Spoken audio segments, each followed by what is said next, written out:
I like being in charge. I like you being charged.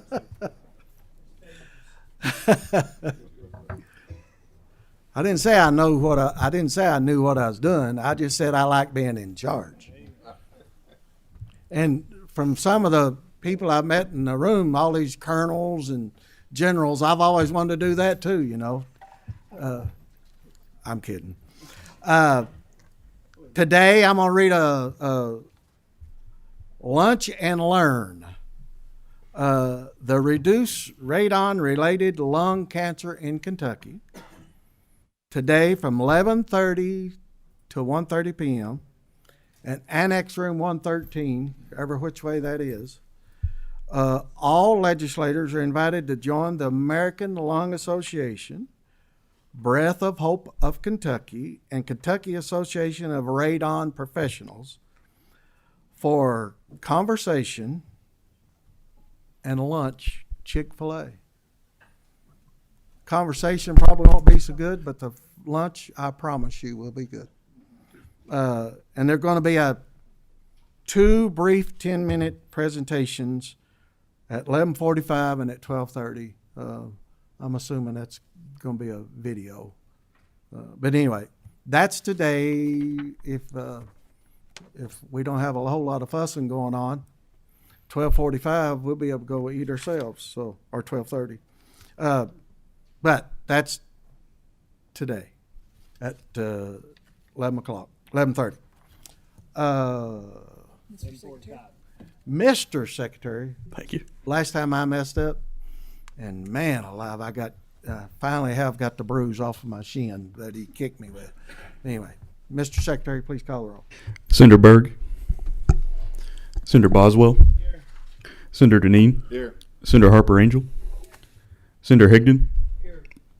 Senator Meredith. Senator Smith. Senator Westerfield. Senator Williams. Senator Wilson. Here. Representative Blanton. Representative Bojanowski. Representative Bratcher. Here. Representative Dietz. Here.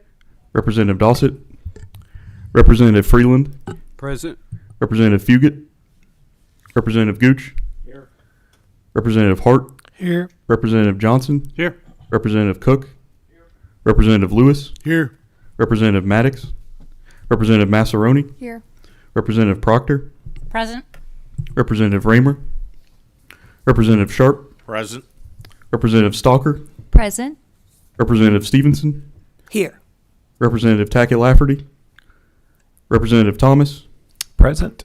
Representative Wesley. Chair Girdler. Here. Center. If we all will please stand, we'll have the Pledge of Allegiance by our shortest member up here. Senator Deneen. Please join me in the pledge. I pledge allegiance to the flag of the United States of America and to the republic for which it stands, one nation, under God, indivisible, with liberty and justice for all. And remain standing if you can, and Senator Boswell is going to lead us in a word of prayer. Well, Lord, thank you for this beautiful fall day. Thank you for the gathering of your elected representatives in the Capitol today. May you give us strength and wisdom as we do the things, Lord, to try to benefit the people of our state. In Jesus' name we pray, amen. Amen. I'd like to entertain a motion that we accept the minutes as proved. Got a motion by Senator Deneen, second by Senator Wilson. Any opposed? If not, passes. Yep. All right. I'm going to turn the over for a little while to Senator Deneen. We're going to. I'd like you to go on down there because. And I'm going to turn it over to him down there, and let him take it over from here for a little while.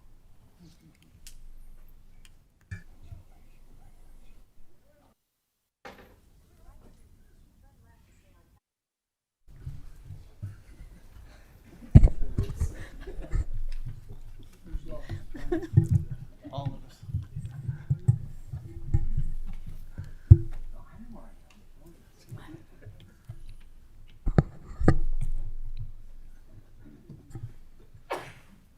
Thank you, Mr. Chairman, committee members. I'm State Senator Matt Deneen from the 10th District, and I am honored today to recognize someone I believe has served our Commonwealth with distinction, has had an outstanding military career, and has continued to serve our veterans throughout the Commonwealth. And I believe his bio, as I will read on this certificate here from the General Assembly, recognizing today Colonel Larry Arnett. He is recognized and honored for his years of exemplary service as an honorable veteran of the United States Army and a public servant of the highest caliber. A graduate of Eastern Kentucky University, who also earned a master's degree from Kentucky State University, Colonel Arnett began his military career in 1969 as an infantry officer.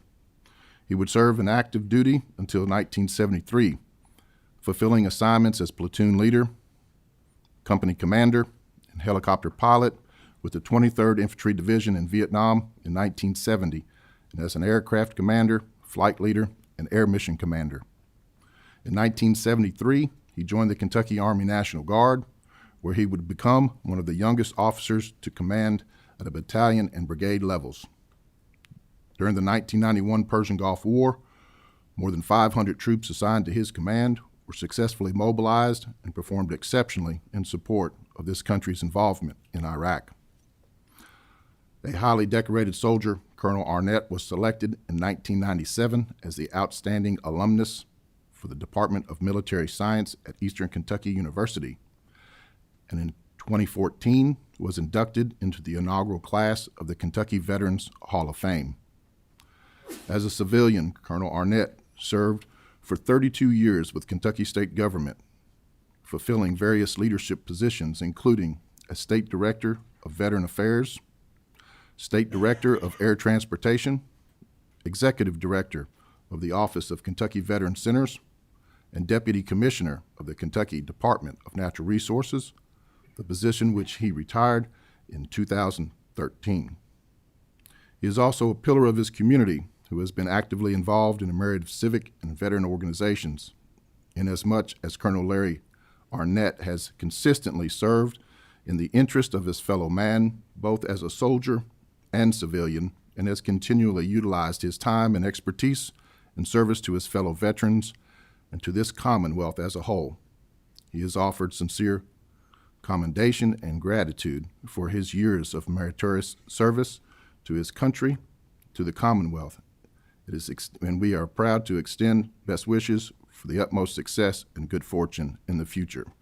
And on the motion of Senator Rick Girdler, Representative Walker Wood Thomas, and the members of the Joint Committee of the Veteran Military Affairs and Public Protection Committee, it is hereby deemed by this honorable body most worthy of today's recognition.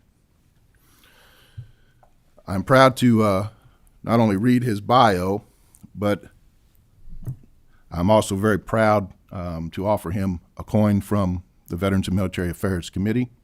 And there are some things that were not mentioned in the citation that I guess you can say that Colonel Arnett is the godfather, if you will, of our veteran centers that we have in the Commonwealth. He pushed very hard to get that started, and today we have 4 of those across the Commonwealth. So without further ado, Colonel Arnett, thank you for your service to the Commonwealth and to our country, sir. Thank you so much, Senator Dean. Inside here, we'll have some copies inside those of the declaration. So if you'd like to say a few words, we'll let you do that now. Thank you so much. Thank you so much, Chairman Girdler, Chairman Thomas, committee members. Senator Dean did just an outstanding job. I've got to give him kudos here for reading that litany of information, but I thank you so much for doing that. You've honored me this morning with this recognition, and I am humbled by that. I have to share with you that I started working with this committee in 1988 when I was appointed as the State Director of Veterans Affairs. At that time, your predecessors gave me two tasks, two very tough challenges. The first one was to construct, equip, and staff a 300-bed nursing home for elderly veterans here in the state of Kentucky. The first one. We did that. We completed that task on time and under budget. And the Thompson Hood Veterans Center was opened in 1991. You also asked me, no, you didn't ask me, you tasked me with paying a bonus to the Vietnam veterans. America's longest war at the time. We pulled together a small group, a small staffing, and we processed over 105 applications and paid the warriors of that war the recognition that you felt was deserved. And we did that. I have proudly worn the uniform of military service for 30 years. One of the most exciting tasks that I have had since then was working with you to make sure that we were able to provide the benefits and the programs for those others that wore that uniform, as well as their families. I have to tell you that your predecessors, and I've worked with many of you, your predecessors and you have just done a remarkable job. If you look at the achievements that this committee has made over the last 30 years, it's awesome. We stand in the state of Kentucky as an example of what we should do for veterans. You achieved that, and those that served before you. I am the very proud son of a World War II veteran. My father, Melvin Arnett, served as an infantry sergeant with the 38th Infantry Division and fought the Japanese through the Philippines and New Guinea.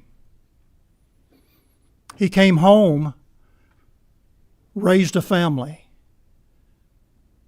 I remember as a young child watching him get dressed to go to his military drill because he had joined the 100th Division, Army Reserve, after he came home.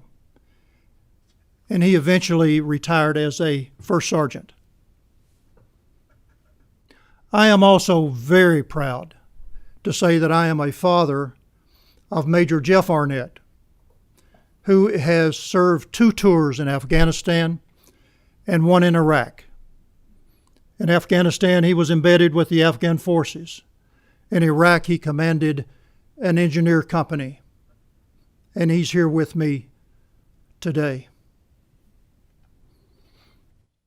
This recognition means a lot to me personally. But let me, with your permission, let me accept it today on behalf of one of your strongest partners, the Joint Executive Council of Veteran Organizations of Veterans Organizations, JECFO for short. I started work as early as that 1988. I used the premise of a three-legged stool. A three-legged stool is made up of the administration, nowadays working with the Department of Veterans Affairs, the General Assembly as a second leg, and the veteran organizations as a third leg. When all three of us are in sync and focus on the same goals, we achieve mighty things. And you have done that. And you will continue to do that when all three of those are in sync. Mr. Chairman, committee members, thank you for this opportunity. I look forward to continuing my association. As I shared with Chairman Thomas a little earlier, I may be stepping back, but I'm not stepping out. and we will continue to work on behalf of veterans. Thank you all very much.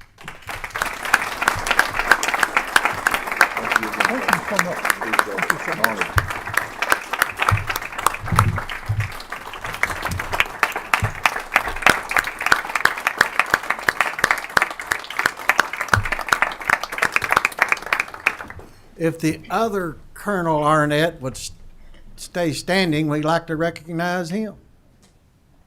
Jeff, you back there? Oh, yeah. Thank you.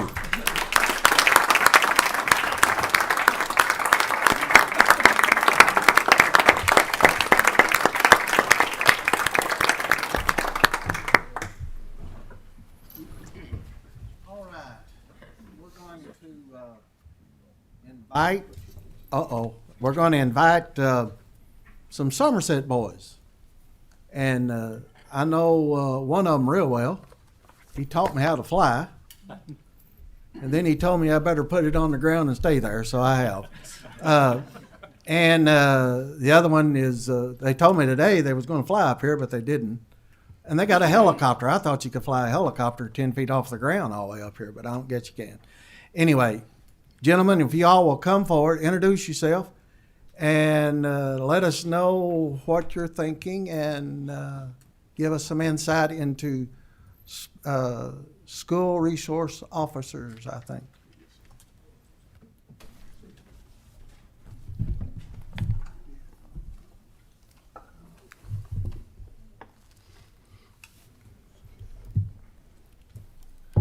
All right.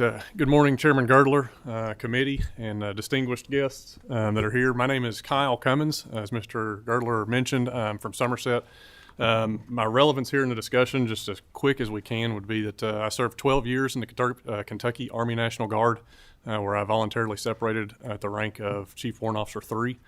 Had the opportunity to work hand in hand for 6 years in the Joint Support Operations with Counter-Drug Detachment for the state, and worked hand in hand with law enforcement of local, state, and federal capacity. That's a brief introduction. Good morning, Chairman Girdler, Senate staff. My name is Delyn Gibson. I retired in 2011 after serving 31 and a half years in the Army and then in the Kentucky Army National Guard. I was a pilot, and then my last rank as of retirement, I was the State Command Chief Warrant Officer.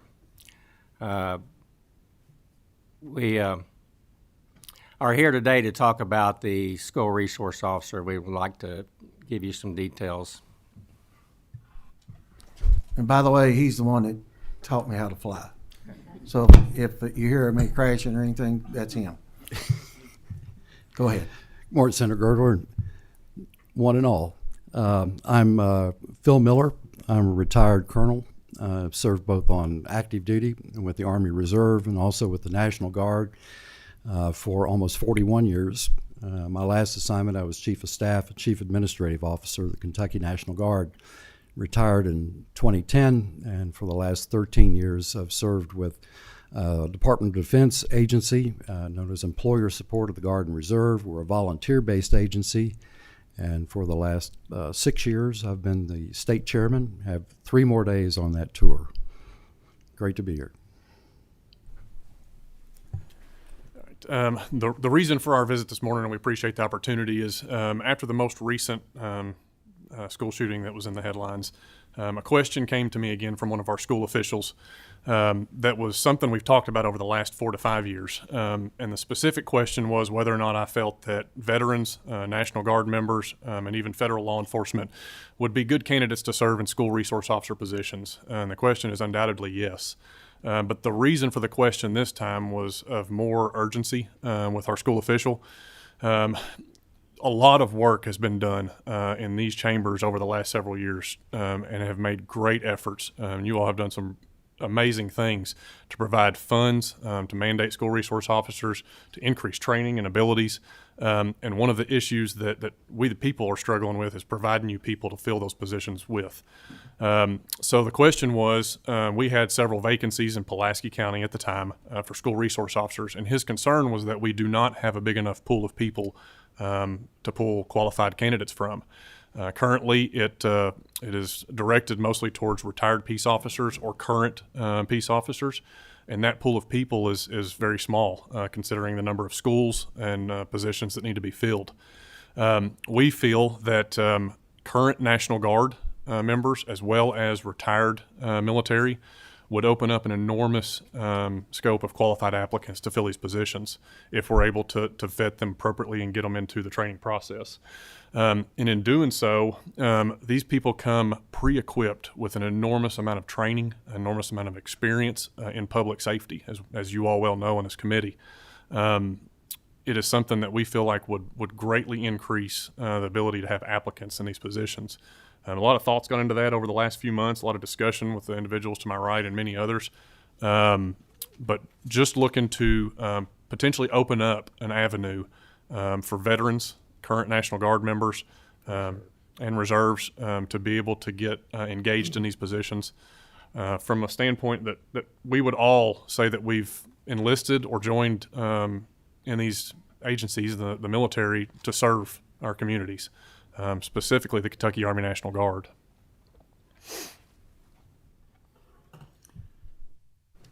We talked about training. Now, there is several different avenues. There's SRO 1, 2, and 3 that we could look at possibly working with DOJTC and see about if they can possibly use some help and see if the National Guard could actually help out with some of the instructors to push some of these people through at a faster rate than they are right now. And I don't know how fast they are actually having them getting through there, but I do know that the law enforcement officer basic course is sometimes it's kind of lengthy to get somebody in there, but SROs are needed right away. We don't have enough pool to choose from to actually get everybody one per school, and as I'm sure you all agree, you know, our children are our most safety concern, along with the teachers that's in the school. So a thought that we had was, you know, by using the National Guard Reserve members, that we could actually use any law enforcement officer that's in the National Guard or Reserve to help the DOJTC to not develop the course, but actually run the course. And also, if they don't have room right now to perform all these rooms, maybe we could talk to the National Guard into using some of their facilities, such as Wendell H. Ford Training Center or the Disney Training Center down there, if it's a matter of room. Now, the certification, I think, still does need to go through DOJTC. However, that I think that some of the training could actually be done by the National Guard. They know, the LEOs that's in the National Guard know how they've been trained prior to law enforcement, and I just think it would go a lot smoother if they would use the National Guard military instructors as LEOs at the time. Thank you.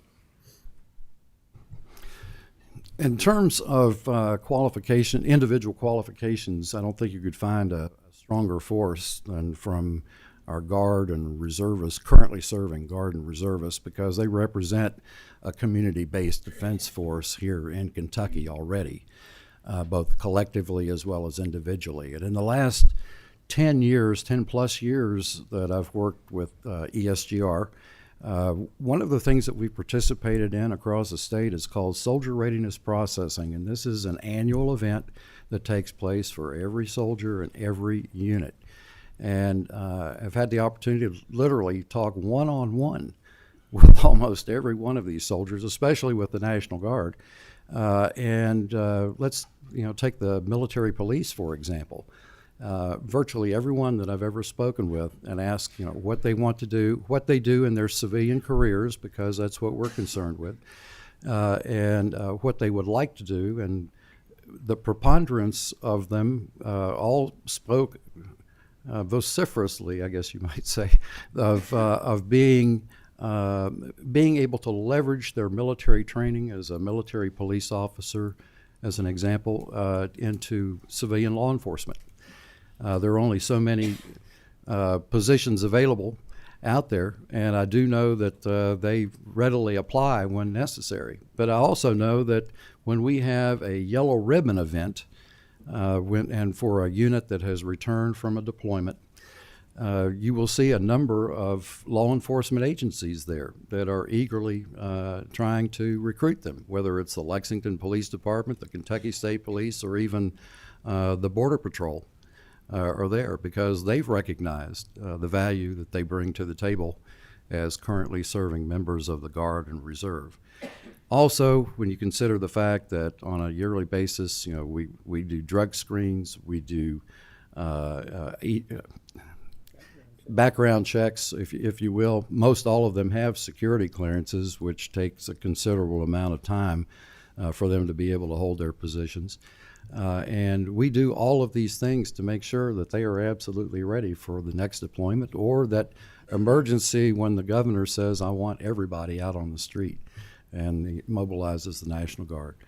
Yes, we do all of those things, and that's why we feel that we have a ready and responsive force available to meet this task. Just add a few more things to that discussion. To be clear, one thing we're not talking about is militarizing school resource officers. That's not what we're discussing here. What we're discussing is the fact that many, especially Kentucky Army National Guard, many of these people hold current civilian jobs. They have excellent schedules that would work around this position in particular. I don't know if that's irony or coincidence, but they would be able to work in these school positions while working around their guard status very well. But in a civilian capacity, again, appropriately vetted through DOCJT and the current structure with the state security marshal, and then through the local security marshals as well. So we're not talking about militarizing the school resource officer force, but just tapping into a pool of people that we feel like are great candidates for these positions. As Senator Girdler mentioned, we're from Somerset, so I'm going to give a very country analogy here that the issue that was brought to my attention is similar to trying to pull water from a well that's dry. No matter how nice the bucket is, there's no water to be pulled. And if we could increase the amount of people that are available to go into these positions, it would help greatly right now. Thank you. There is, we put a bill in, or Max Wise had a bill probably 2 or 3 years ago with somebody, the Senate, Mike, or Senator Wilson. That was Senate Bill 1. And we were, the POP training and the things that we put in that. One of the reasons we're looking this route, and I think Max is Senator Wise, I'm not on the floor, Senator Wise is looking, he's talked to Mr. Cummins, and he's looking at using our retired or current National Guard or Reserve and not going 20 weeks POP training, is do a safety course of 2 to 3 weeks and amending that Senate bill, and I think it was Senate Bill 1, amending that to use our military or use our people that's already been trained. And I know I was walking out of Walmart yesterday, and a couple come up to me that I've known for years, and this is an example. And I asked how CJ was doing, which is a young man that I coached in baseball, and he said he's a major in the National Guard at Frankfurt, and he's about 44-year-old. The reason I know that, he's the same age as my son. And I said, "Oh man, that's wonderful." I said, "What's he gonna do when he gets out?" And I mentioned Mr. Cummins and the things that we're trying to do, and Mr. Gibson. And he said, "That's what he wants to do." And I said, "Best thing in the world. Tell him." And I gave him my number and all that. This is the reason we're looking at this, is so that we can take people that's already trained, that's already been there, done that, and can do a training of some sort to be able to be a safety officer. And one of the things we've tried to do is looked at being a safety officer, not a police officer. If somebody comes on, a kid comes on there with marijuana, he's not to confiscate the marijuana, or she. They are to call the principal, and the principal can call the police, and they can take care of that from there. If somebody comes on there with a gun, then we are the safety officer, and therefore that's what we are trying to expedite a little bit faster on doing this. So anyway, you got something you want to add, Mr. Gibson? Yes, I do. We've looked at that, the POPs training. You know, it just takes too long for somebody to go through the POPs training, and especially military, they do not need all that training. They don't need to know how to go through a DUI stop or how to drive a car in a pursuit. The training could be slimmed down so much to do exactly what they're there to do, and that's protect the school, the teachers, and the property that's on the school.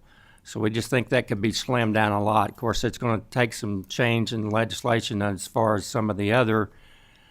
You know, if you look at the definition of special deputy, they're not to be paid at all. A special deputy is not. Now, a special law enforcement officer, which the SROs can fall under, could be utilized. But then you have to wonder if it's, I'm not a lawyer, but if you can look at that legislation, it says it now falls under the Department of, what is it, the Safety? Department of Safety, I think, is what it's commissioned underneath them, and not under the Sheriff's Department. So there's a lot of cleanup that needs to be done on some of this legislative language to be able to do something like this. But we just feel passionate about it. All of us feel passionate, and the people we've talked to at home, we've talked to all the superintendents, the law enforcement officers there, principals, and we're all passionate on protecting our kids and grandkids, and now it's my grandkid. But that's why we're here, and that's what we want to look at making it better. Thank you. We've got some questions, and we'll take those now. Representative Johnson. Thank you, Mr. Chairman. I wanted to start off by saying that if you look at the memorandum that you guys provided to us, one of the panel was supposed to be Sheriff Brad Youngman, and he is my sheriff from Davis County. And unfortunately, his duties this morning kept him from being able to be here this morning. But he and I did talk the night before last about this topic, and I'll shut my phone up, sorry. We did talk about this, and I just wanted to give a couple of the thoughts that he gave to me that night. He was talking about the recruiting process, and before he was the sheriff of Davis County, he was actually on the Davis County Public School System police force. He ran that police force, so he has some experience in this. And he was talking about when they started looking for someone to hire, they required that they be POP certified before they would even consider them for employment, simply because if they hired somebody that was non-POP certified, they had to get them into the school. That was going to take months, and then it's a 20-week course, and it would be a year before they could actually put this person into the school. So they out of necessity, wouldn't even consider someone that wasn't POP certified. So, and he said, we've got to come up with a streamed down curriculum for these school resource officers, these security officers. The example he gave was out of that 20-week course, 2 weeks of it is on DUIs. Well, the school safety officers don't need to know how to process DUIs. They don't. I believe that. If they've got an issue, they can just call the police. And he gave that as just one example of how we could take the POP certification course, streamline it, and you gentlemen may have some a proposed itinerary for the course. If you don't, I'd like you to do that. But we have got to come up with a streamlined system where we can get these people into the schools faster than just having the POP certification. That was a good first step, but we've got further to go. And I would also just like to mention, and I want to thank Sheriff Youngman for his comments from the conversation we had. But I'd also like to mention we need to not forget our veterans. They have many of the same training qualifications that the National Guard and Reservists do. And I will tell you, when a veteran separates from the military, the first two questions he asks himself is, what am I going to do to eat and put a roof over my head? And how can I continue to serve my community? And many of them would love to be able to do this, but the requirements that we set out initially rightfully so, just preclude them from being able to do that, or precludes these school forces from even considering them for these positions. So one, let's find that itinerary. Let's find that, and then we'll figure out the logistics of how to get the people trained at that level and get them into the schools. But two, let's not forget the veterans too. As you go through this process, I would encourage you to not forget them. Thank you. Go ahead. Thank you, sir. Just a quick follow-up to that, those statements in the question, and this is something that DOCJT has a pretty good handle on currently. The SRO 1, 2, and 3 programs are something that I feel like could be either easily added to or even possibly have a prerequisite to that. We have similar developments through legislation to offer abbreviated training for court security officers. And I think that's something that we could look at correlating an abbreviated course prerequisite to go straight into an SRO 1, 2, or 3 based on their background and experience as a veteran or current National Guard member.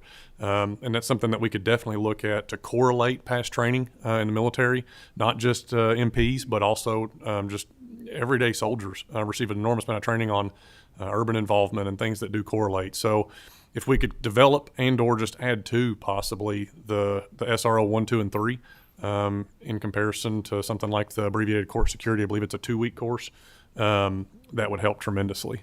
And those are easily identifiable. Go ahead. So exactly, and I forgot about the SRO 1, 2, and 3. The parallels are multiple. I mean, there's all kinds of parallels where if we would just use a little common sense, bring these things together, we could come up with an efficient but proper training scenario for these guys and get them into the schools much, much faster. And I would offer to you guys, if you've got some language that we need to do to modify and there's not somebody already doing it, I'd be very happy to help you run that language, run that bill. So Excellent. Thank you for your time. I appreciate what you're bringing to us today. Thank you, Mr. Chairman. Thank you. Representative Cook. Gentlemen, thanks for being here today, and thanks for your testimony. And I agree with some of what you're saying, but let me give you my background. I'm 8 years in the Marine Corps, combat deployments, checked all the boxes, grunt. I think we should exercise extreme caution with this. I think it's important that I speak up about this. Role in military is different, way different than role of a police officer. I'm not qualified to be a police officer. I need a lot of training to take that on. If you're going to ask someone to be a school resource officer, I'm assuming that we're going to ask them to carry a firearm, right? Many of your National Guard, I think a lot of people in this room aren't going to know this. A lot of your National Guard, a lot of reservists, your average Lance Corporal infantry Marine is not qualified on a pistol, never even been to a pistol range. You know, these are things that we're going to have to talk about. And I agree, it's a wonderful pool to select from. It is a great starting point, and I applaud you there, and I think it's a great starting point. But I was sitting here writing down notes as fast as I could. I think MOS has to be taken in to consideration. MOS is going to be extremely important on this. DD 214s are going to be extremely important, making sure that they have honorable discharge. All that's going to have to be tacked onto that. I think you're going to need CO recommendations, first sergeant letters, anything that's going to be able to state what kind of experience that they have. But I just want to stress to everybody in this room before we go jumping on this, the role of someone who's walking in the mountains of Afghanistan versus the role of somebody who's walking the halls of Bourbon County Middle School are extremely, extremely different. And I know that POP certified seems like a lot that's going to go on there. You're going to have drunk high schoolers. The role of, you talk to a school resource officer, they have dealt with everything, all kinds of problems. And I think we just have to be very careful as we're looking at these standards, reducing standards. And I know it's a popular thing. I run licensing occupation. I am digging up ways to reduce licensing and dropping that barrier to work. But the majority of what a school resource officer is going to be doing is not knocking down a door because there's an active shooter. They're going to be breaking up fights. They're going to be pulling that kid out of there that's, that just needs somebody to come into their life and pull them out and walk them around the hallway for 5 minutes and then get them back in their classroom. And these are all things that we have to think about. And I really would like to see the school resource officer, the police community brought in heavily on this to talk about this role and the training that is required before we just start, hey, let's cut it. You're in the National Guard. Boom, now you can be a school resource officer. Here's your 9 mil. Good luck with it. there's a lot of training. And let me tell you something, when you've got to draw that service weapon and do something, you better have the training to back it up, or we're going to have PTSD problems. And a lot of that PTSD comes from back, and I'm getting ready to go down a whole nother line of here, that becomes because you weren't properly trained. I know I had a sniper platoon. He made damn sure that every person in that platoon that was going to be a trigger puller knew what they were going to be doing when they did it. Because if you don't do that, you're going to deal with PTSD problems. So reducing training, it sounds fun, it sounds quick. We better be dang careful in this body before we jump on that. And as we start looking at these, school resource officer, and I'm behind it 1,000,000%. I have voted for it. I will vote for it every time. And I believe school resource officers need to be armed, but we have to have the training that goes with it. I'd be extremely interested to know where General Lamberton and the National Guard, if you consulted with them and what they have to say about this as well, and their role, because that's quite a big switch to go from military to civilian. I mean, there are lots of rules that say they don't cross. So I don't know. Just my thoughts on this. I applaud what you're doing. I think it's a great idea. Extreme caution as we move forward with it. Thank you, Senator Cook. We've talked to the SROs in the schools, and a lot of the schools task them to do a lot of things that they, in my opinion, that they shouldn't even be doing. If it's something that's that they're going to be charge a student with, they should call in the police, not do that. What they should be tasked with is securing the school. And, they're not going to be dealing with active shooters all the time, but I would rather them be prepared to deal with that active shooter if that ever happens. And as we know, these schools are always soft targets. So these small schools is where they come into, and I'd be more apt to let them deal with that than I would be some law enforcement function or breaking fights up.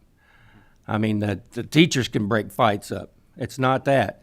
And as far as you're talking about the PTSD and all this, the training, I agree. We should have the training out there, and if they have PTSD, then there needs to be restrictions on who's authorized to do it. As well as I do, since you was in the Marine Corps, back in about 15 years ago, some of the general officers started coming out talking about PTSD. They want you to go get help and just because the PTSD is on your record doesn't mean that you're unsafe to the public. And I know it's a perception. I'm not talking about someone having PTSD doing it. I'm talking about they didn't have the proper training. There is, God help us all, there is a school shooting, and then they do something, and they've gone from 0 to 60 and then getting PTSD. That's what I'm not talking about a service member with PTSD. That's a different, totally separate issue. Yeah, okay, I agree.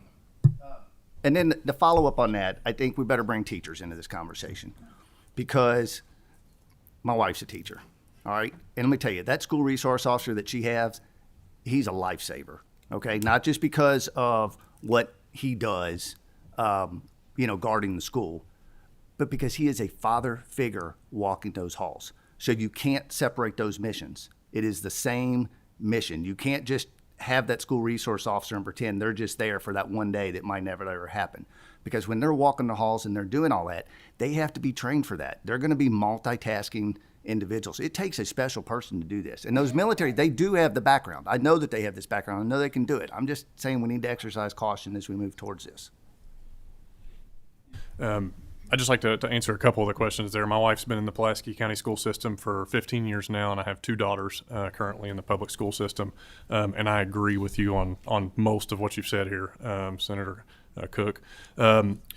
Couple of the things there. One thing is, again, we're not looking to bypass or reduce the amount of training. I know it came across that way. What we're looking to do is accept and give credit to the backgrounds that they do possess. And you are correct on the fact that not every National Guard or reservist possesses the skills and aptitudes to do this.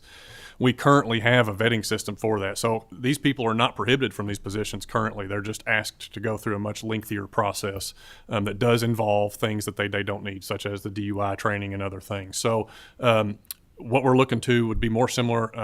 As Senator Girdler mentioned, I'm currently a helicopter pilot, and I received military competency for my flight school training at Fort Rucker, which granted me a commercial pilot's license based on the amount of training that I had there. And currently, General Wertzler is working on similar initiatives that have been pushed through for CDLs for truck drivers in the military. So more of what we're looking to do isn't necessarily reduce training or bypass training, but it's accept credit for backgrounds and aptitudes and MOSs that you mentioned that do give them a great set of skills to start with, and then put them into an avenue that DOCJT feels comfortable with, that would just give more direct and more focused, more purposeful training, is probably a better way of saying this. And that would also cut down the length of time. It would save tax dollars in necessary training. So I think that's probably a clearer avenue or objective that we're looking at versus just bypassing and doing away with training. We don't want that. My wife would tell you she doesn't want that as a professional educator. But we also have a change in our forces over the last, I would say 15 to 20 years. And maybe even more recent than that, so that my time in the National Guard was very heavily focused on civil versus military, and it bridged a gap tremendously. And I'm not saying everyone, so being clear there, but we have an enormous pool of people that have spent a lot of time working hand in hand with law enforcement. I did for 6 years, all the way from local sheriffs to DEA, Customs, ICE, federal law enforcement. So we do have a pool of people out there, not all, but we do have a large pool of people that would just help in this situation. All right. I think I think there should be a good screening process from what you were saying, and we talked about that too. And we didn't know if it should be between the schools and what's the title of the Kentucky Law. So currently, Kentucky Law Enforcement Council and the State Security Marshal, who happens to be in the room with us right now, and I'm sure he'll have a lot to say on this matter either today or following up on this. But he currently has processes, I'm guessing, to vet these situations already.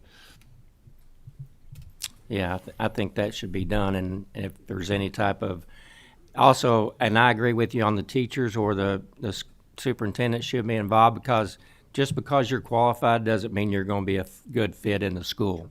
It needs to be somebody on board that knows what somebody needs in the school, other than just the security. Because if a lot of these kids will come up and talk to you if you're approachable, and you need somebody approachable in those positions to help you out. Thanks for your comments, sir. Representative Tackett Lafferty. Thank you.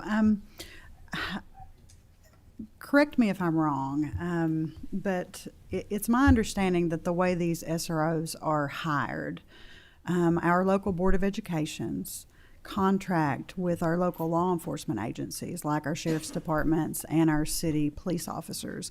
I just texted some folks in my hometown to make sure that I was correct, and it seems our sheriff's department contracts 9 schools, and our city police department contracts 4 schools between $30,000 and $60,000 per SRO. So that means our Board of Education pays ultimately the salaries of these officers to these departments in exchange for their services.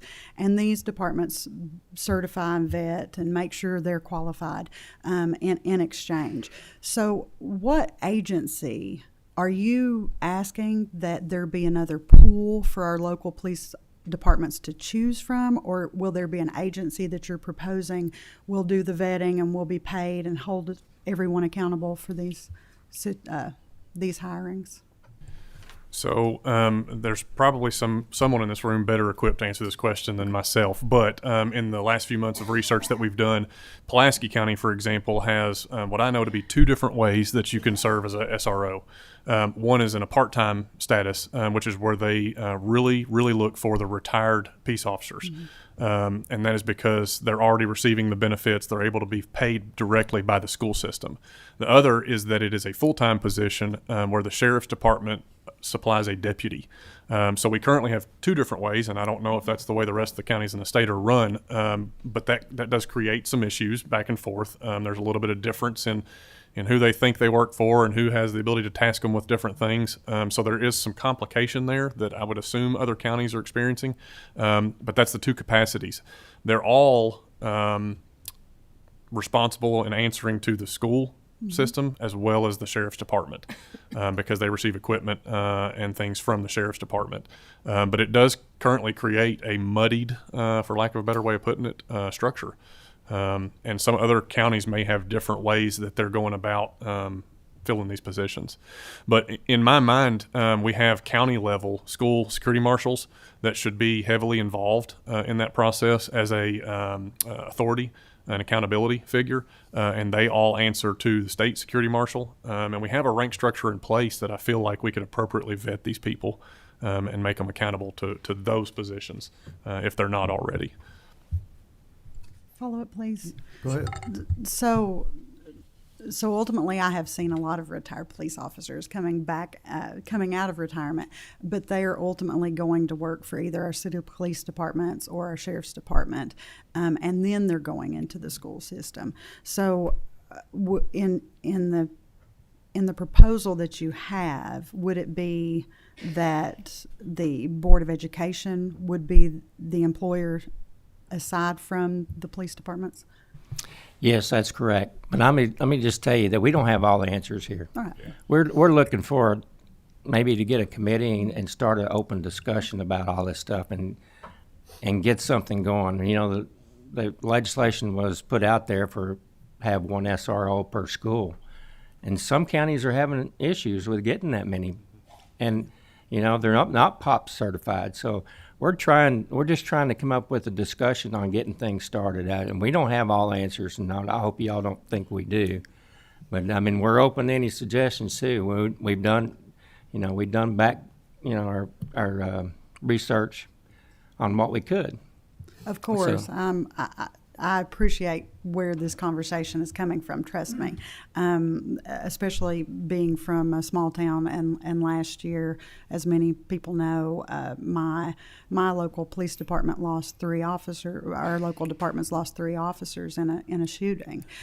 So I understand when you're strapped for officers. And I appreciate where you're coming from. I just had some questions knowing how this operates in my hometown, because when we first implemented SROs, my Board of Education was like, how am I going to pay for these police officers in every school? It's a great idea, but how am I supposed to pay for these? So that's why I was sort of familiar with how it operated, and I didn't know where the vetting, who's going to hold who in that situation, who would hold them accountable aside from our police departments, and vetting and making sure they are qualified and trained. So I think it's a wonderful, don't get me wrong, like I said, I appreciate wholeheartedly, I'm certain they're fully qualified.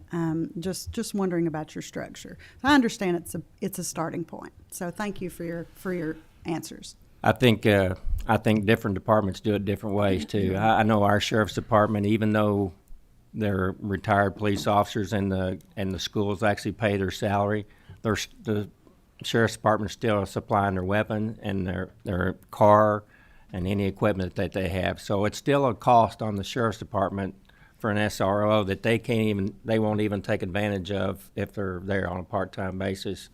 And a lot of the sheriffs are strapped right now because it takes away from them time on the street. So it's a discussion. Representative Sharp. Thank you, Mr. Chairman. Gentlemen, I appreciate you being here, and I really like this concept. I think it needs to be explored, but we got to be careful. I agree a lot with what Representative Cook had said. There's some issues that need to be overcome. One of the things I was thinking about is, have you guys given consideration as to rank? Who would you allow to do that? And I personally would like to see no one under an NCO rank, an E5, and has completed the initial leadership course.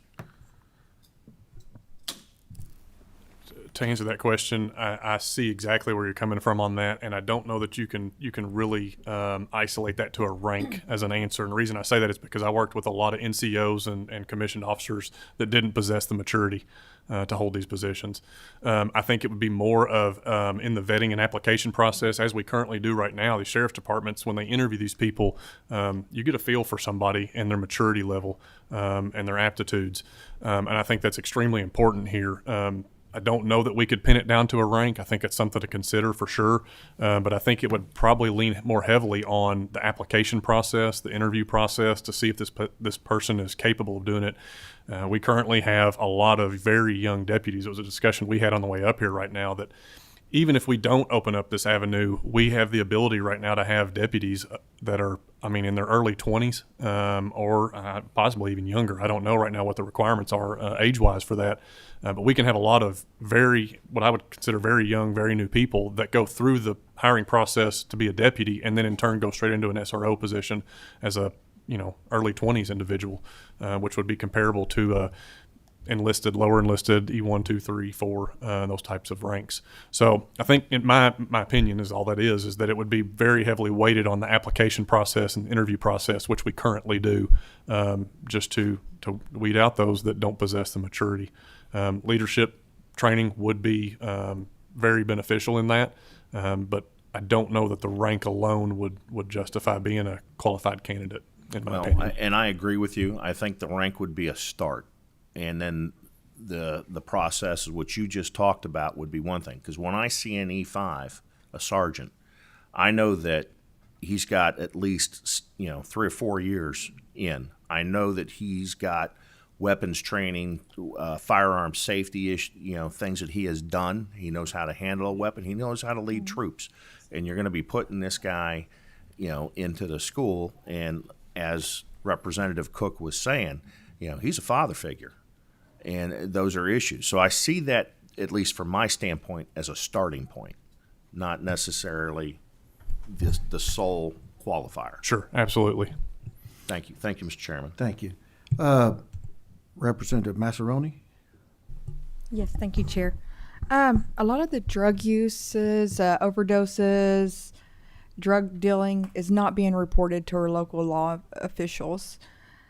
I don't think that should be handled in-house by the resource officers, and I know it's something we need to work on. So I just more of a comment. So I do appreciate you all bringing this forward, because I think our resource officers are doing way more than they should. They're being investigators, and then there's no consequences for the kids that steal in drugs or overdoses or anything. So thank you. Well, they're doing that because they're member of the sheriff's department, so therefore the sheriff's department rely on them to do it to keep from getting another deputy off the road. But that's again, I think it's taken away from the SRO duties to do those investigations.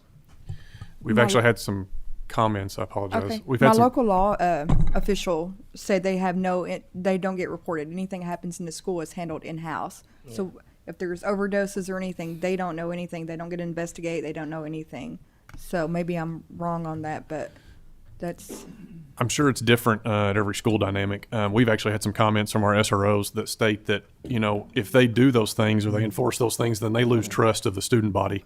And one of the single biggest factors in the safety of the school is having trust in the student body, so that those students could come forward to them with bigger problems.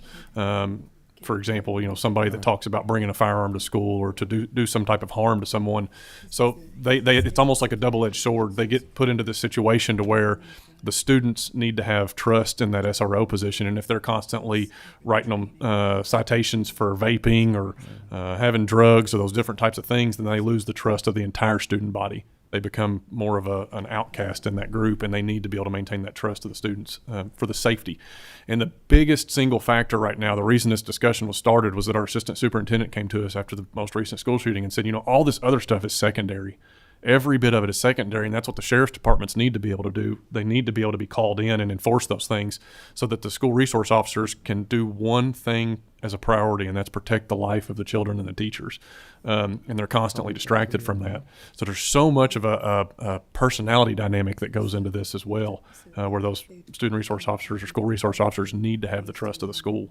And that's definitely something that complicates it. We've got maybe some answers back there to some of these questions. If I can get Mr. Wilcox and Mr. Jackson, and you all could hang around, and they may cut right to the chase. So if y'all would come up, and then John Moberly can come up after that, would that be all right? Thank you. And then I'll let you all.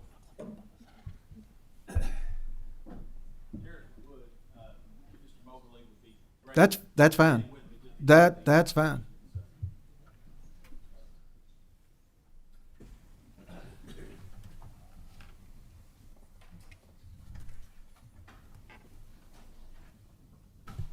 What about Jackson? Is he here? Introduce yourself and you may proceed. Good morning. My name is John Moberly. I am the executive director of our Kentucky Law Enforcement Council. I'm retired from the Kentucky State Police. I have been in law enforcement for over 33 years now. As the executive director, you may not be familiar with the Kentucky Law Enforcement Council, but the duties of that involve a lot of different things, including the professional standards. So that's the hiring requirements. We oversee all the training requirements. We oversee reciprocity, so anybody that is trained outside of Kentucky that wants to come in and be a police officer, we oversee that. And we oversee the instructor certification. So if you want to be an instructor in the law enforcement realm, then we have standards for that as well. Thank you. Good morning. Thank you for having me. My name is Ben Wilcox. I'm the State School Security Marshal for the state of Kentucky. Our office is tasked with doing all risk assessments on every locally controlled school in the state of Kentucky. Our compliance officers are regional and go in every year to do risk assessments. We also assist with the SRO training, SRO 1, 2, and 3. And if I would, I'll go over. I was asked to come up and talk about numbers and where we are in training with our SROs. And got some good news and kind of want to compare where we started. I'll try to make this quick because I know we're running out of time. The School Safety and Resiliency Act calls for one school resource officer for every campus. Initially, that was one for every school. We changed that, or the legislation changed that, I think in 2020 to one on every campus. We now have 1,079 campuses in the state of Kentucky. When the School Safety and Resiliency Act was passed, there were 412 SROs. We now have 685 SROs in the state of Kentucky. Now, our numbers are, we do our risk assessments. We come up with our numbers with our risk assessments. That numbers are published in September 1st by legislation every year. And then Kentucky Center for School Safety is legislatively mandated to come up with how many SROs we have in the state. Obviously, that changes from year to year. Their report will be coming out soon. They've just started collecting the numbers on that, so we'll be able to get more numbers. So our numbers that you're hearing today are a collaboration between us and Kentucky Center for School Safety. So 2022, when we did the survey for HB 63, which required a SRO on every campus as funds and personnel become available, we're at basically 56% of the campus is covered by our SROs. We have 758 schools that are covered by SROs, and right about 1,300 schools. So an SRO has coverage over a school, but he or she may have more than one school because of the campuses. Talking about the SRO training, and I'd love to take questions on kind of where we at and what we do, but the SRO 1, 2, and 3 is a certification for our SROs. You have to be POP certified to be a SRO, and I'm very proud to say that I'm formerly SRO. I became an SRO in 1999 right after the shootings in Columbine. Was assigned to Montgomery County School System, and I was the first SRO. And really, at that point, I had a lot of law enforcement experience, but I didn't have any experience being an SRO, and I kind of had to figure out as we went.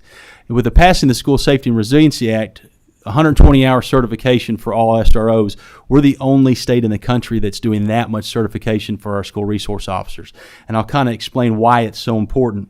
That school resource officer is basically patrolling a microcosm of their jurisdiction.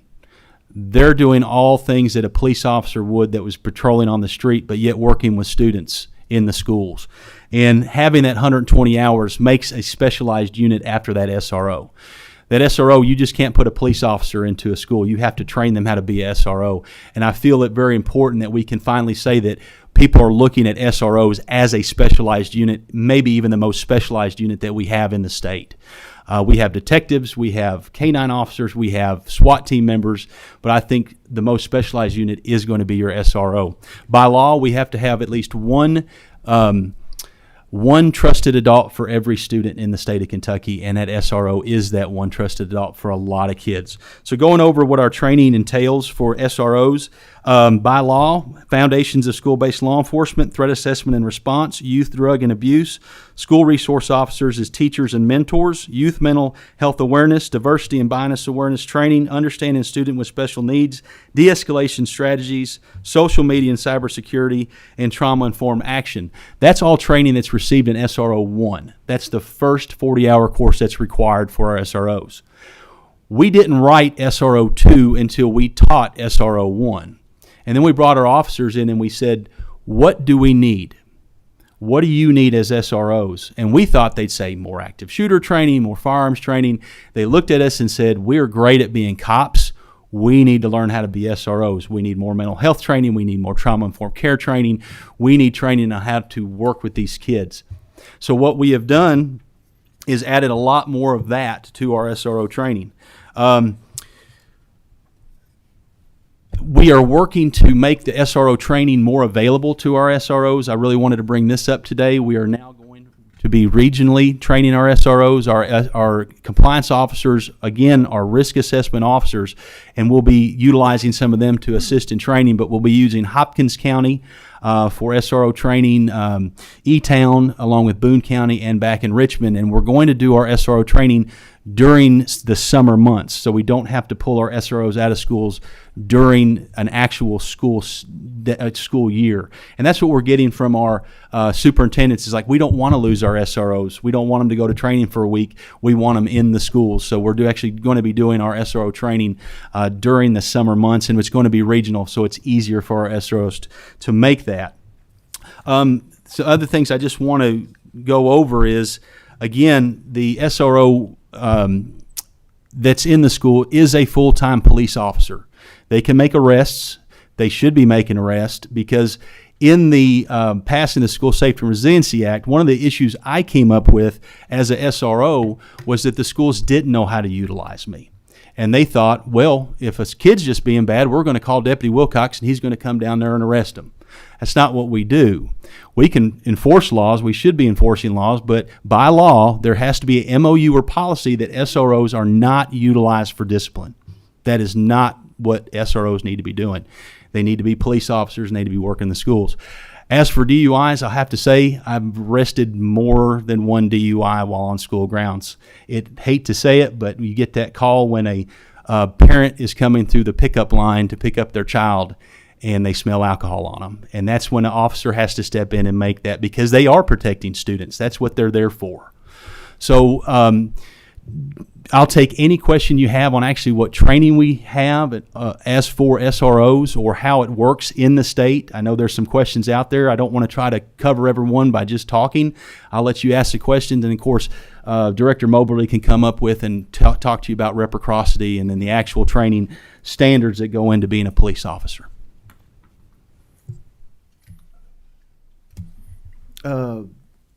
We got some questions.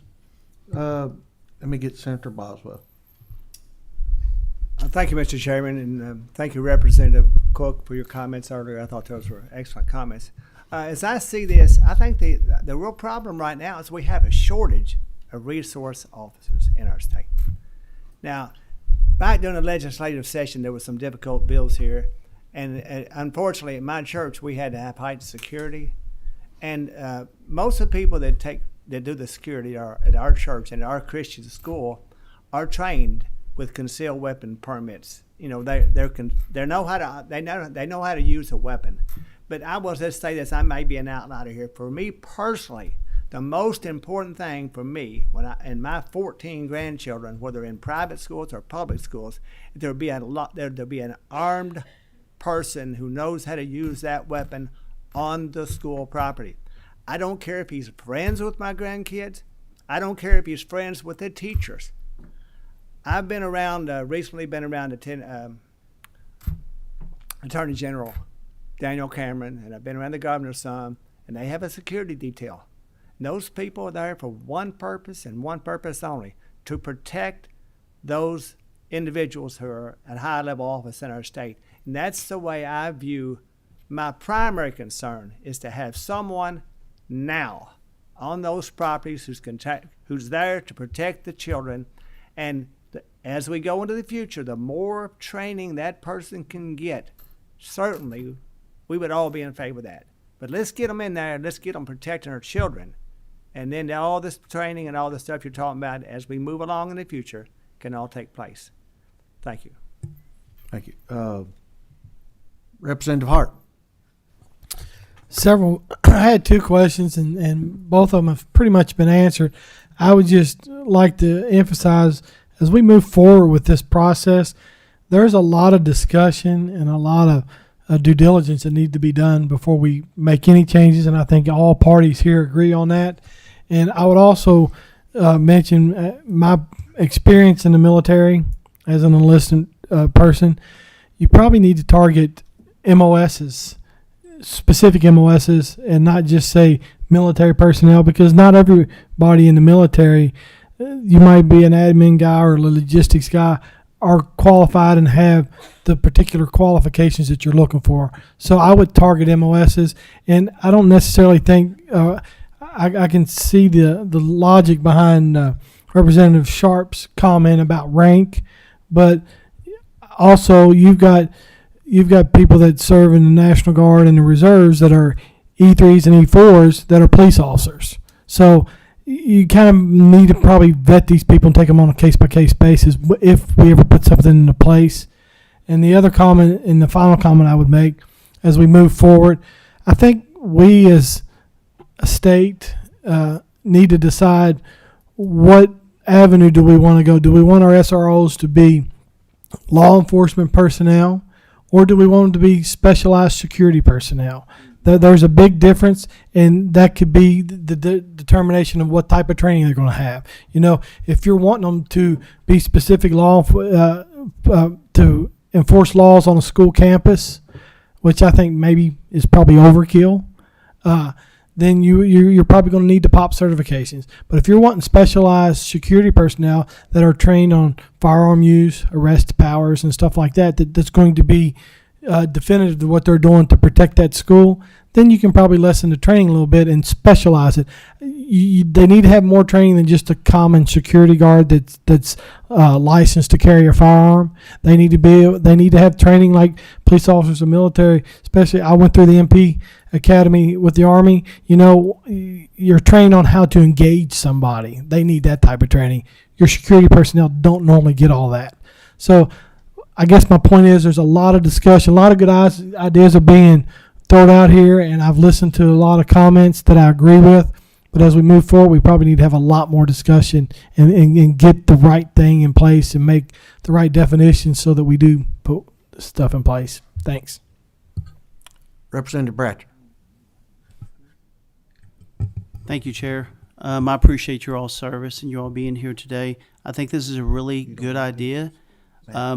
I do not, from my understanding, the National Guard hadn't been contacted. We haven't. The TAG's office is not even aware of this concept. So I would think that, and then the other question, I would think that before we come back, because I'm sure you'll come back with some more information, that we at least reach out to the National Guard and see what their thoughts are on this, because right now they're not aware of anything going on. And the other point I want to make was that Department of Criminal Justice Training is very particular about their training, and they're very, very protective of it. So I'd like to know if you all have worked with them and come up with any concepts. What's their thoughts? Do they support this? Do they not? Because the last I heard that they weren't very supportive of this either. So we're gonna have there's some barriers I think we're gonna have to go through before we get to this point. And I support it. I think it's a good idea, but I think before we come back and we move forward on this, we really need to get the National Guard and the Department of Criminal Justice Training both involved and aware of what's going on, at least on track with it. And then the other issue was if we fix the backlog of the justice training stuff going on now, we have officers waiting 6 months, 7 months, almost a year to get into training right now. If we fix that issue, would it also help fix the issue with the school resource officers? Our office does not directly work with actual certification training at DOCJT, so I don't know of the backlog or how that works, but the more that we can get folks into training, obviously, the better we're going to be able to satisfy the need for SROs out there. To answer part of your question on that, as we mentioned earlier, this is the beginning of the conversation for us. We've done an enormous amount of research in the last 6 months, and the National Guard members that I did reach out to, most of which are retired or recently retired, that worked with Joint Support Operations, have advocated for it. So that's where the discussion has begun. Now, General Wertzler, currently with the National Guard, received a very brief phone call from me in the very beginning stages of this. So please know that he's not engaged officially at this capacity, but he supported the initial idea of it. And he's also, like I said, mentioned earlier, he started working on the correlation military competency for CDL stuff and those types of initiatives. So that's where that conversation began. But the fact is that we are just beginning this conversation. And I think Mr. Wilcox would agree, we need both. We need both security guards. We need both SROs that can do everything, because those are needs in the schools. The fact is we don't have enough people. And what we're simply advocating is that we tap into a resource that could be provided to Mr. Wilcox to plus up the number of people he can put through training, and just provide more people. So I think it's something that we likely have a lot more to discuss, as well as the involvement with the National Guard officially. I totally agree. I support, but I don't think we need to get so far in front of the band we don't hear the music here. So I think we need to backtrack and talk to the National Guard, talk to DOD, Department of Criminal Justice Training, and see what I'm sure they have some pretty creative ideas as well. Thank you. Representative Sharp. Thank you, Mr. Chairman. I have a question for Director Moberly. The military police certification, does that qualify for state reciprocity? To answer that question, after so many years, what we do is we weigh out the amount of training. So a typical MP that goes to Fort Leonard Wood, which is where the primary location for MPs are trained, typically has less than 400 hours of police-related training. In Kentucky, the training that we require has to be at least 800. DOCJT, I believe, is 827 right now. Kentucky State Police over 1,000. Louisville Metro over 1,000. So what we have to do is we take years of service. This is all statutorily mandated, how this all comes out, and through our KARs. That basically says that for every year of actual full-time law enforcement service, they can get 50 hours of credit added on to the original training. So the typical MP will graduate with 360, 380. I've seen some barely over 400, but then we have to look at their experience. So we'll start looking for, and we've got a form, we engage them directly, and we find out what was your exact duties. If they were assigned to a guard post, guarding a missile, guarding an entry site, that doesn't count. We want to see actual law enforcement activity, engaging the public, dealing with critical incidents, those kinds of things that we want to make sure that this experience can parlay into something where they can come into a Kentucky community and be able to protect the community and not be a liability. So typically, this past year, 2022, I had over 70 requests for reciprocity. Approximately 60-something% of those were approved. The average, MP that applies typically has just over 4 years as an MP. So when you do the math, statutorily, we could not even approve them. We try to give them credit in every which way that we can.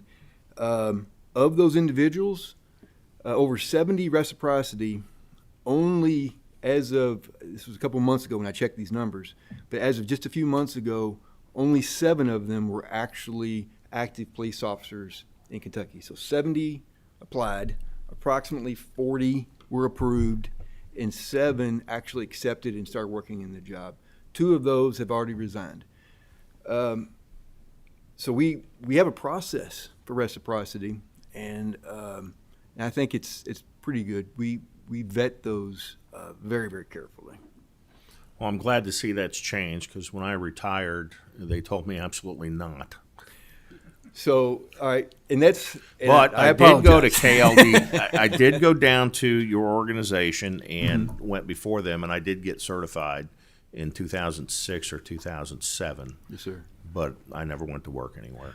There are only 3 states that actually allow direct reciprocity. So you can come out as long as you went through the MP school at Fort Leonard Wood, you get reciprocity. But I think the legislation had enough insight to recognize that it's kind of like what I've heard discussed here, that not every MP, not every veteran is going to have the skills that I think we hope that they have to serve our community properly.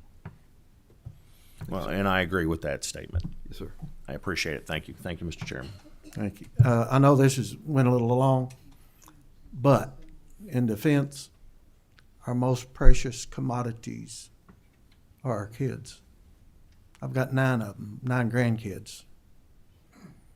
And I can't imagine putting them through something like this without us knowing and putting protection for those grandkids. And they're small, like Somerset City Schools, and Pulaski County is a big campus.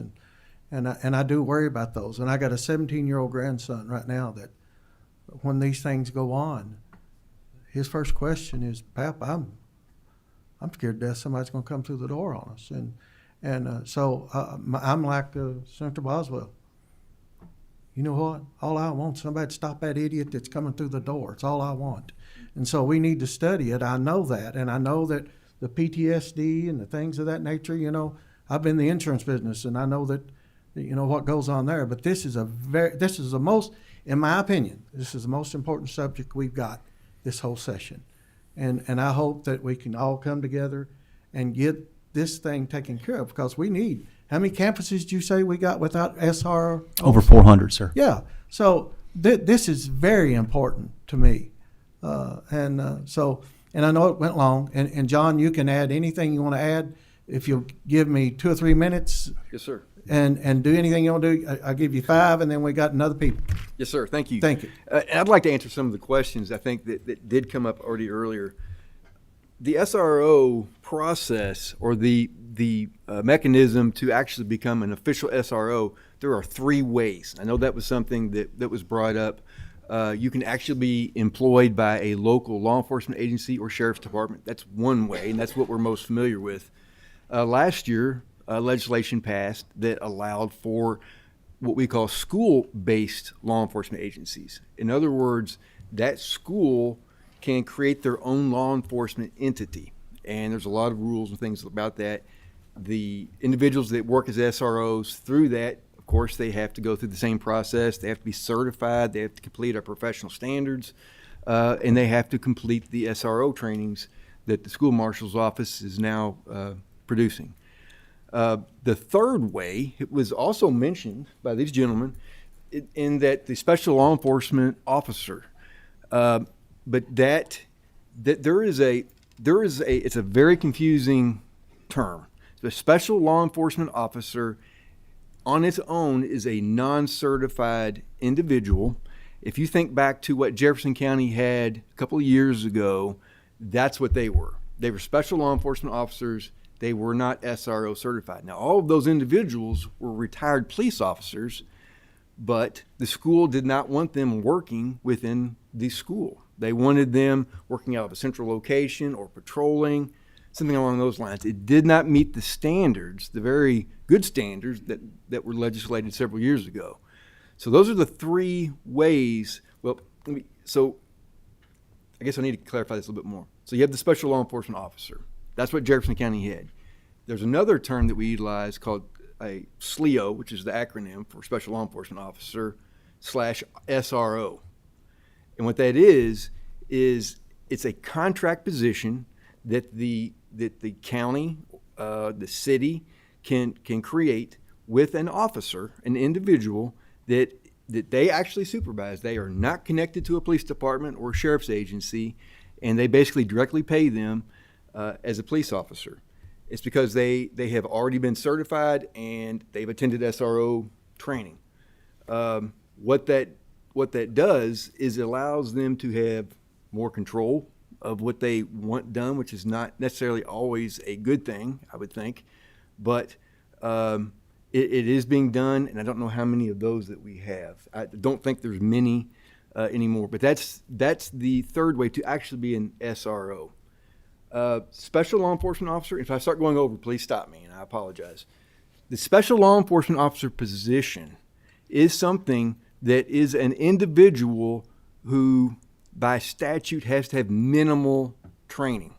So if you see the facility security individuals at the state capitol, those individuals that work for the state police that are wearing the tan-colored uniforms, those individuals they only have police powers on this campus. So that's what a SLEO has. It's a commissioned law enforcement position with very minimal training and just a couple of weeks of training, and they only have the police powers on that property. So that's what you could create a SLEO position at any school in the state of Kentucky right now. But what I want to remind everybody of, school resource officer, if you break that down with what it is, and the officer position, so it's a school resource officer. We talk about the shooting and being able to protect our students, and I agree. My wife, my dad, and I've still got a son that's in high school. It's important to all of us. But training has significantly changed for law enforcement. Critical thinking, critical reacting was something that was never discussed 10, 20 years ago, but it is now.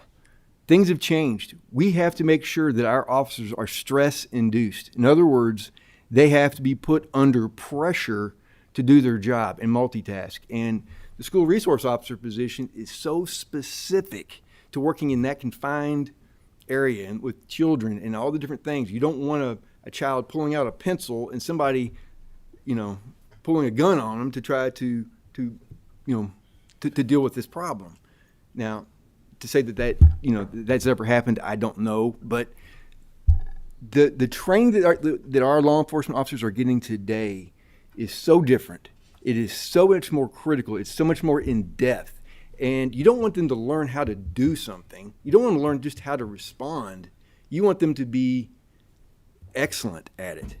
And that's why you don't see a lot of the incidents in Kentucky that you see elsewhere. And I'm a part of an organization. I'm a representative of an organization called IADLIST, and that's the International Association of Directors of Law Enforcement Standards and Training. And we are the envy of the United States because of our training, the way it's structured with CLEP. Legislators going all the way back to the 60s created something that nobody else has. And then you look at what the SRO is, we're number one in the nation for school resource officers. If that's what you want in your school, that statute that he talked about right there lays it all out. If you want to put a security guard, if you want to put somebody with a gun at the door, I understand. It's all, in many cases, I hate to bring this up, but it's an unfunded mandate. People can't afford it. Yeah. I have people on our council right now, a sheriff, who pays his SRO $14 an hour. You're not going to get people doing that. I go to Fort Campbell, tried to get people to come into law enforcement. We have a program called M2LE, Military to Law Enforcement. I won't get into the details of that because it's a fantastic program. We actually bring people directly and train them while they're still active military. But when I go to Fort Campbell, I'm looking at these big strapping special force guys, and there's 120, 130 different agencies there trying to sell themselves to get these military folks that are a fantastic pool. I've got a picture of us with three different law enforcement agencies, 6 officers, our staff person that oversees the program, and we have one military person there. Next to us is Walmart, truck driving. They pay $110,000. They had over 30 people lined up right there. The other side to it was computer-aided design. 24 people lined up. And I'm asking these guys, and I'm putting them on the spot. You all would make great police officers. Look at you.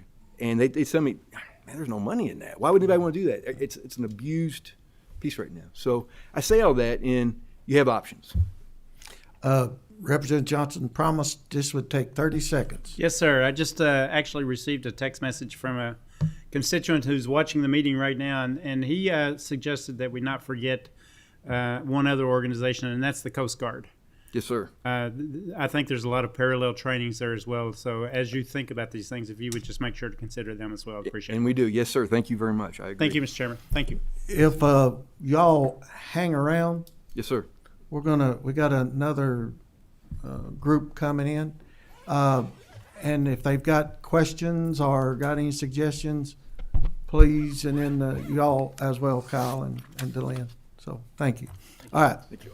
Let's move to the Kentucky Drug Task Force update.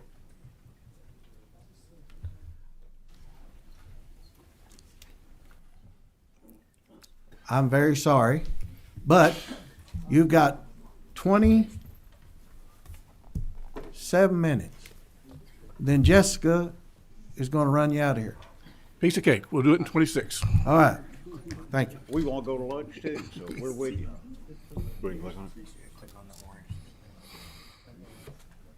I'm going to have Senator Deneen introduce this group of people. Thank you.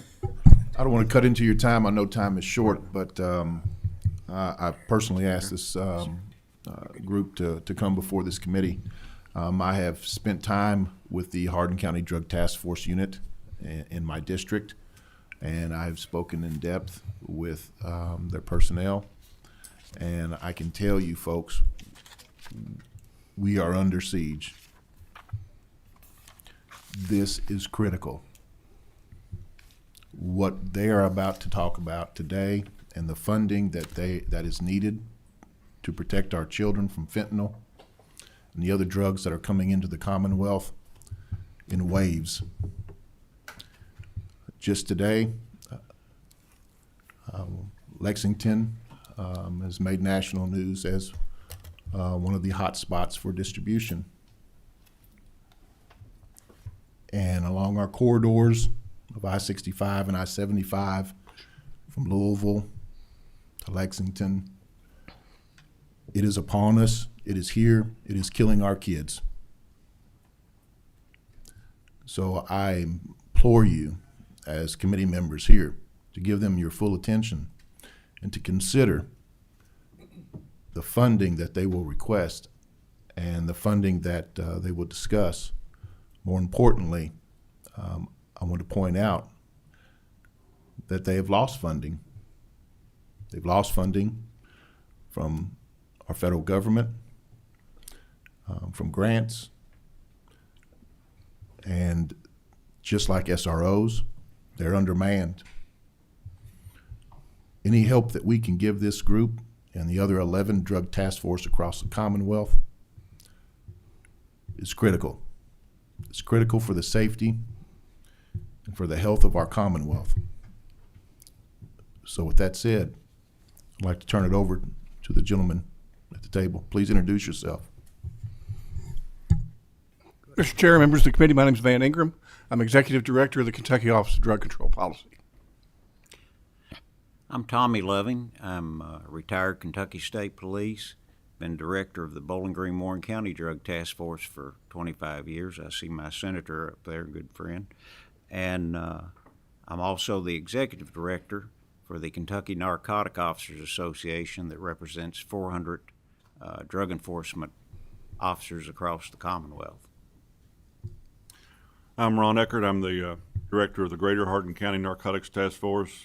I have, going on about my close to 40 years in law enforcement. I also retired from the Kentucky State Police in 2005 and have been the director for Greater Hardin County since 2011. Mr. Chairman, members of the committee, Edward Byrne was a 22-year-old police officer in New York City.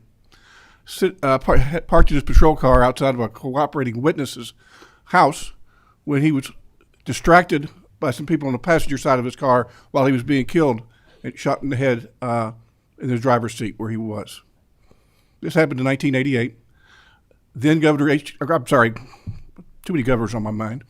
President George H.W. Bush wanted to create a grant funding opportunity for drug enforcement across the United States. And the Edward J. Byrne Fund was created. One of the allowable expenses in that is multi-jurisdictional drug task forces. They're important because they allow smaller departments, and most of our police departments in Kentucky are 15 people or less. But it allows these smaller departments to pool their resources. So for like in Ron's case, the Elizabethtown Police Department and the Hardin County Sheriff's Department and the Bardstown Police Department and the Nelson County Sheriff's Department, they can all give a person or two and multiplies their force, and they can go out and do proactive drug investigations. A great many of these smaller police departments and sheriff's departments would have no ability to do proactive drug investigations were it not for this opportunity to work together. So I've been here 19 years and worked for 6 different secretaries of the Justice Cabinet, and everyone has made this program a priority. As these federal dollars come in, multi-jurisdictional drug task forces take the lion's share. For example, in this year, 2023, the state received $2.4 million from this grant fund, and 71% of that goes to drug task forces. The money we receive is based on a formula of Part 1 crimes and population. So each state gets a little bit different. In 2022, we had $2.2 million, and 77% went to drug task forces. In 21, we had $2.1 million, and 80% went to drug task force. So it's been a priority for as many years as I've been around, but it has never increased significantly. When I first started in 2004, the state would receive $8-9 million. Now, as you can see, we're hovering around $2 million. We were lucky to get up to 2.4 this year. Congress funds this at around $500 million, but then they take the appropriations from it to fund different projects. So what's left to disseminate to states is much less than what was actually appropriated in the budget. I'm going to stop there and turn it over to these 2 gentlemen that spend a lot more time in drug enforcement than I have to talk about some of their needs and what we need help with. Let Ron know. I'll see if I can get this PowerPoint. I've put a little PowerPoint together to work. If everybody can see that on the map, what's colored in green, when our task force began in 1995, we covered Hardin County, Grayson County, and Nelson County with those 3 counties. Since 1995, 2003, we currently cover mainly 7 counties: Breckenridge, Bullitt, Grayson, Hardin, Hart, LaRue, and Nelson County. We have agreements with MOUs with Meade County, which unfortunately we missed coloring that on the map, Washington, and Greene County. Our cases sometimes takes us on a case-by-case basis over into Marion County, which we get with the sheriff, and we're able to work together on that. But that's our primary area that we cover. Our total population out of the 7 counties is a little over 325,000 people right now. In 95, when we started, this is a list of the departments that made up our task force that came together from Bardstown, E-Town, Hardin County, State Police, Litchfield, Nelson County, and Radcliffe, which gave us 7 agents for 7 agencies. In 2023, we currently have 13 agents, and myself makes 14. I'm sworn in through the city of Elizabethtown.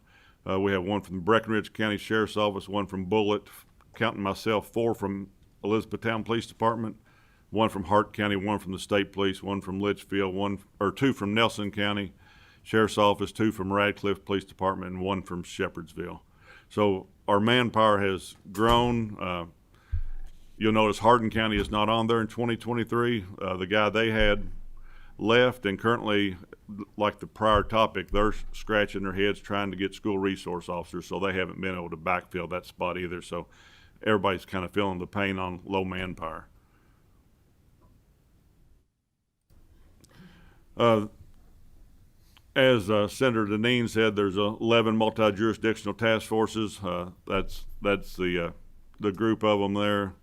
I won't read them all, but everyone is unique in their self and are different. Some may be just 1 or 2 counties, and we may be 7 counties. The state police is kind of made up of different task forces out of Desi East and Desi West, where they have task force officers from other sheriff's department or PDs working for them. The funding, this next slide shows the JAG funding for this current year that will start October 1st. as you'll see, the 11 task forces on there, plus the other monies where some of the money is going to, such as like City of Hodgenville, Georgetown, Goodwill Industries. So that's a breakdown of the money, a little over $2.1 million in award funding. Here's our operating expenses, and we just kind of threw this in here and to just show the difference in where we are now to where we was from 22 years ago. With inflation at about 2.5% a year, it equals out to about 78% inflation since 2000. And our auto insurance, we used to pay $2,800 a year for the task force insurance vehicles. Last year, 2022, was $13,000. You'll see cell phones have jumped up. We have more manpower, more phones. Confidential funds, if back in 2000, it was budgeted $35,000 for it. We used $7,300 out of forfeiture money to cover that this last year, plus HIDA. We have two counties that are HIDA counties, Appalachia HIDA, high density drug trafficking areas, which was Nelson and Hardin County. Bullock County just got added October 1st on that stuff. And they provided us $34,360 of buy money. So if you add that in there, that puts us over $41,000 on buy money for confidential funds. Fuel cost is one thing that's killing us. In 2000 we spent a little over $13,000 in fuel. 2022 was $57,000. Like I said, we got more area to cover and more people. So, and fuel prices have gone up, more than doubled. So that's really bad. And the rest of them, rent, overtime expenses, storage for non-sensitive evidence, and travel and training. Our travel training looks kind of high, but it's also came Appalachia HIDA. They send us to training two to three different times a year, different places. Our Commonwealth Attorney's Office through PAC, part of the money they get out of forfeiture money, they will give us towards training. So a lot of that training, we're just able to get money from that or forfeitures to cover those things. So everything has gone up, and that just kind of gives you the gist on that. The grants, there's just kind of a breakdown of our grants from when we started in 1995. It was $156,000.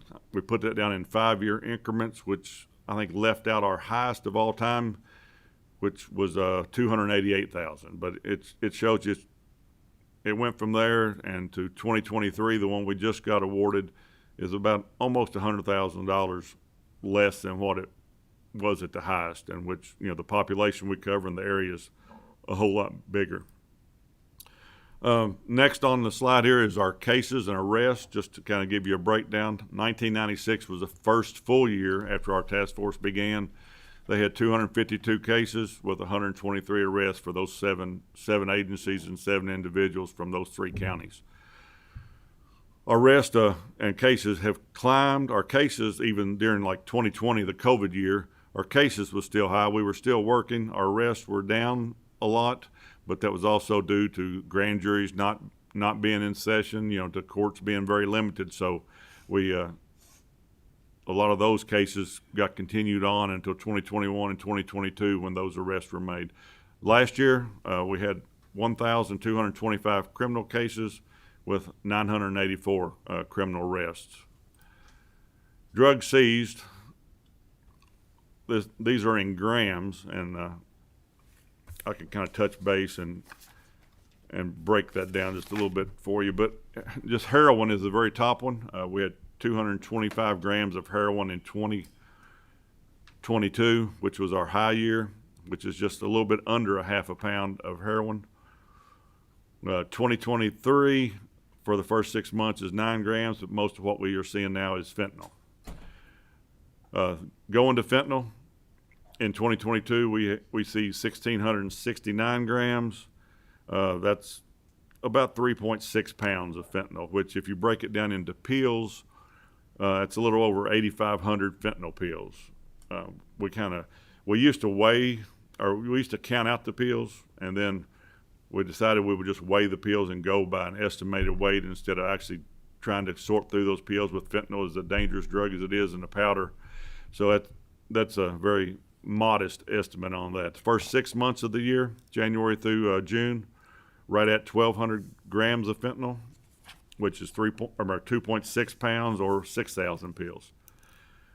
And then the next one down, we never did see fentanyl that we was able to keep track of until 2022. That's when we really got hit with it. Cocaine is on the uptake also. If you look at our cocaine for the last 23 years, in 2020 we had 400 grams of cocaine, which is just under a pound.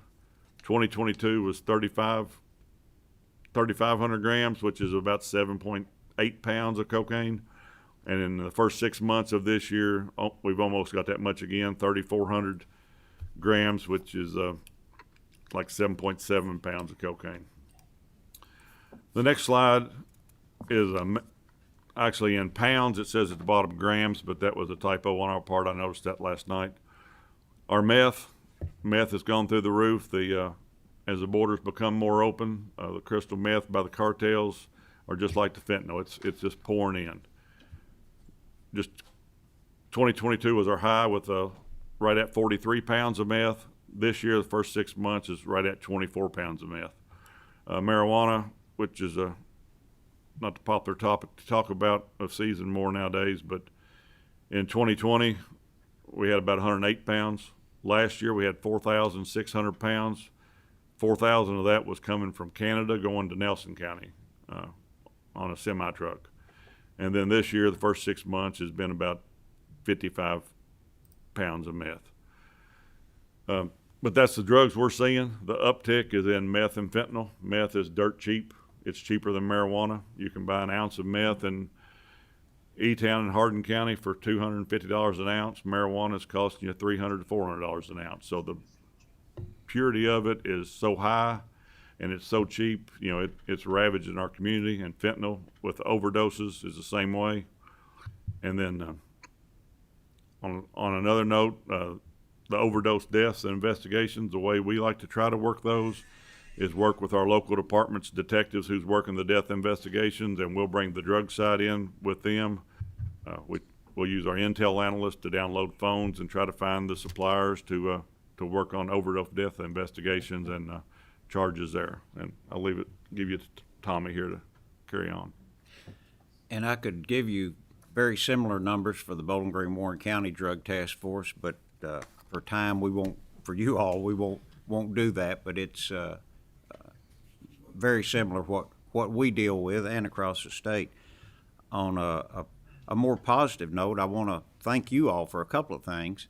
As a old retired KSP guy, the raise that you all gave the state police last year was very beneficial in stopping the bleeding there. And I'm just speaking as a retiree, but it also had a spin-off effect that many of the local agencies have had to raise their salary, and that's helping on the recruiting side of the house. Not everywhere, but at least in cities that can do that.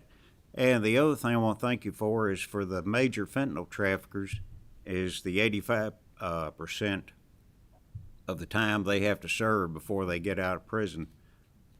These people are killers that are selling fentanyl. And if we get them off the street and in prison, at least that's one we don't have to worry about. So I want to thank you for that. A little bit on the numbers. The first year I came to the Drug Task Force of Burn JAG money, which was basically 75% of our operating budget, we received $181,000. Today we receive $141,000. But let me back up to the $181,000. We're so lucky to have an iPhone that we can crunch numbers with and whatnot, but the inflation rate for that, the equivalent today of $181,000 is $344,000. And if that was 75% of our budget, then we'd be in much better shape. Every task force has different needs, and certainly, as the representative talked about, some are technology. Some of us need to buy gas. Some of us need to buy cars because everything has skyrocketed, as everyone in the room knows. One thing we've always talked about, as the Colonel said, we have a three-legged stool that we've touted for years, is treatment, prevention, and enforcement. Treatment and prevention were underfunded at one time. Now they're in much better shape than we are. We've kind of been left behind. in that area. They needed what they got, but and still do. But also, we need a little bump to help us keep doing what we're doing. I think, let's see, the OD training, we've worked with that with Kentucky Narcotic Officers Association. We have a 3-day training conference once a year and bring people in from across the state. We just had it in Lexington with almost 400 attending, and we have very specialized training opportunities that are DOCJT accredited for the officers to pick and attend. I'd say my task force, the only other thing I'll touch on there is we're made up of Bowling Green Police, Kentucky State Police, Sheriff's Office, Western Kentucky University Police, ATF, and HSI, so we have a federal presence, and between the federal and state police presence, that allows us to go anywhere in our region that we need to get out of. But I think that's the major points I want to make. Certainly we'll all entertain any questions, and we don't want to belabor the point, but we do need some financial help. I'm going to turn this over to Senator Deneen. Thank you all for coming. Not every one of your task force, the 11, as you mentioned, has the technology that, say, the Hardin County Drug Task Force has in their surveillance capabilities of these drug dealers. And I know we're short-handed when it comes to personnel. I would like to get with you after this meeting to discuss the needed technology in any of the other drug task force units that do not have the same capabilities that the Hardin County Drug Task Force does. Now, I do understand that drug task force in Hardin County has maybe a much larger area to cover, and their needs may be different than some of the others, but having the technology available to our officers, and included in that is their radio communications capabilities, that they currently are on several different bandwidths, several different agencies. This is what I understand to be, and maybe you can correct me if I'm wrong, but I believe some communication funds would be also well suited for our drug task force units as well. The operational cost, the mileage, the time, the overtime, the confidential money expenditures on buys and things of that nature to get these arrests that we need. My understanding is that we've lost funding there, and I believe it is very important for us as a General Assembly to step up and address this issue. If we really want to tackle the fentanyl and the poison that's coming into the Commonwealth, it starts with the people that are on the front line that are doing the investigations, that are out there working, and that is our drug task force units. They are on the front lines of protecting our communities, and I applaud all of our local law enforcement agencies that are participating in these drug task force, and I applaud all of your efforts through the years to make this a priority. I believe it is time for us to make it a priority as well, and I want you to know that I fully support those efforts, and I look forward to those conversations to increase the necessary funding to make sure we have the manpower, the technology, and anything else we need to put a dent and to save our children and to save our communities and to put a dent in what is going on with the massive amount of drugs that are coming through our Commonwealth. Senator Wilson. Thank you, Mr. Chairman. And of course, the head of our drug task force in Bowling Green is Tommy Loving. Tommy, it's great to see you here today. You've done an incredible job down there. Of course, I think we have a great sheriff's department and police department, but they cannot do what you guys do, working together, interagency task force like you have. And over the years, you guys have just done so much to really rid our communities of this, but I know a lot more needs to be done. And my question to you guys is, we need to know a figure that I'm sure you have a collective figure that is needed for all the 11 put together from the state, because we are in a position now that we have to be putting in our budget requests into for A&R, the Appropriations Revenue Committee, because we'll be working on the budget and already are working probably on things, but won't know exactly how much money we have to work with until closer to the end of the year when we get those figures as far as that's concerned. But I think the work that you guys do is amazing, much needed. And I have to say that we have a family in our community, and Tommy, I know you know this, they've lost 2 sons. And those were their children that, both of them from overdoses with fentanyl-laced drugs.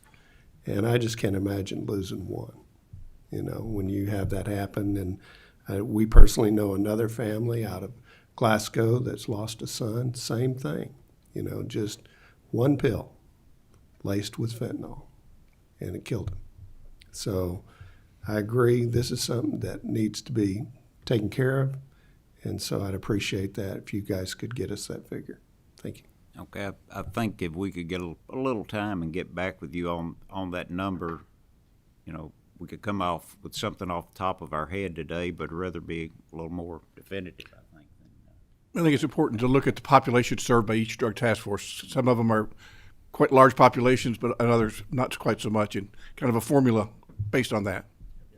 And I guess while we're asking, if you all see fit to give us some state funding, if that could be run through Van's office, I think would be really good. With Van's background in law enforcement, he can kind of sort through things, and he would have a really good handle on how to distribute these funds.